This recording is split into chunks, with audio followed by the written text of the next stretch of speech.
అసలు నన్ను అడిగితే తెలుగుదేశం వాళ్ళకు కూడా గుండె మీద చేసుకొని చెప్పాను, ఆయన చేసిన పథకాలు బాగలేవని చెప్పాను. ఖచ్చితంగా వాళ్ళ మనసులో కూడా ఆయన మీద అభిమానం ఉంటుంది. కాకపోతే ఏదో మేము పరిపాలన చేయాలా, మేము మండలంలో పోయి కూర్చోవాలా, అవతల రానియకూడదు, అది తప్పితే 2.5 తల్లే వాళ్ళ దమ్మల మీద చేసుకొని మొగోడు ఎవడని చెప్పాను. ఆయన చేయలేదు.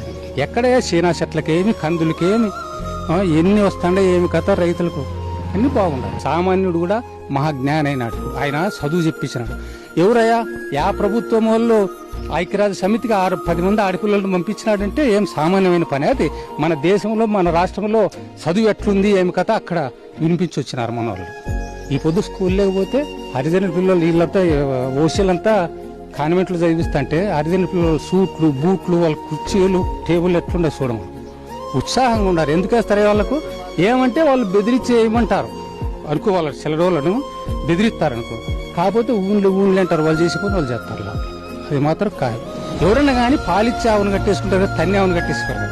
చంద్రబాబు నాయుడు కూడా అదే చెప్తా ఉంటారు, అది కరెక్ట్. ఆయన చెప్పుకున్నాడు, నేను తన్నే గేదెను నన్నేటి కూర్చునే. ఇంకోటి మొన్న ఏదో టీవీలో చూపించరే 14 నుంచి 19 వరకు మన వ్యవస్థ ఎత్తుందంటే బాదుడే బాదుడు అని అంటే మందేంది లేదు అనేది ఆయన మనసులో ఉంది, చెప్పేసినాడు. మరి సొంత జిల్లాలు ఇప్పుడు విమర్శలు చేస్తా ఉంది కదా.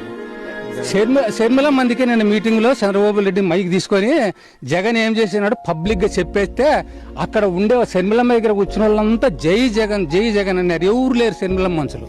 షర్మిలమ్మ రాజశేఖర రెడ్డి కూతురు అని, జగన్మోహన్ రెడ్డికి చెల్లెలని ఏమనిలే. లేకుంటే ఆమెను ఓడుపులాడదు, ఊరిని గౌరవం ఇచ్చినారు, మీటింగ్లు పోతారు అంతే. ఓటు మాత్రం ఆమెకు కూడా వేయరు.